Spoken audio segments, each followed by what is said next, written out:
Now, one of the really controversial things in iridology is the claim made by many, particularly those who are basing their curriculum on the work of Bernard Jensen and Dorothy Hall and people like Ladine Griffin from the early 80s, that we can use various programs, including detox programs or taking particular supplements, to make the eyes change colour. So there is a little bit of a flawed principle here in that the assumption was made that pigmentation is an indication of toxicity and that we need to get rid of it to be pure. But let's have a look at what the evidence shows.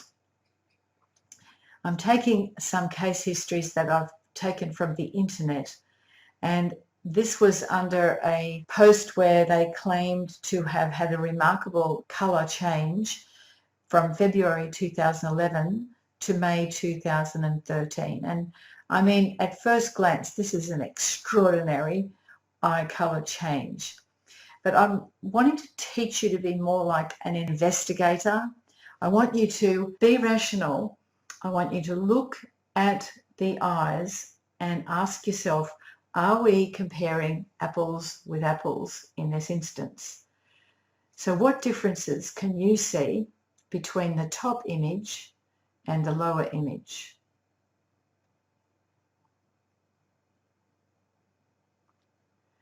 Did you notice that different lighting has been used? So we see the light source here is actually coming from the side, and this light is coming directly in front. Now, this upper image has quite a lot of shadow, and that's due to this side lighting, which accentuates structural features like radials, contraction furrows, and it also gives us a stronger depth of field in the actual image itself, considering that the iris is convex. And so when we put a light from the side, we really emphasize the structural features, but it does darken the natural colour. Did you notice too that the skin tone is really different in the upper photo and the lower photo? And also look at the pupils. So when pupils are small, as they are in this lower image, it stretches the fibres, which in turn reflect light. So this has the ability to actually make an eye look its light and natural colour.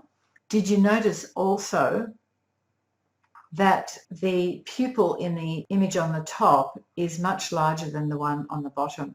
Now this does something to the iris structure. So you can see in this iris, the structure is much more open. Can you see the difference between this and this? When the area in which iris fibres sit is reduced, it naturally opens these fibres so that they fit.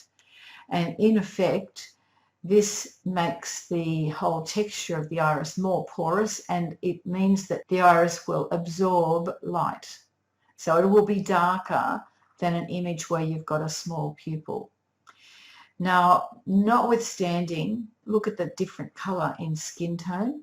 So this can be one of two possibilities. Either the light in the room was on when this photo was taken, so external lighting can do this, but also a different aperture setting will change the colour of this, not just the iris, but also the skin tone.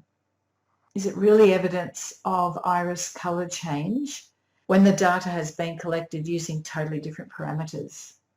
I think you'll agree that that would not be acceptable for comparative analysis.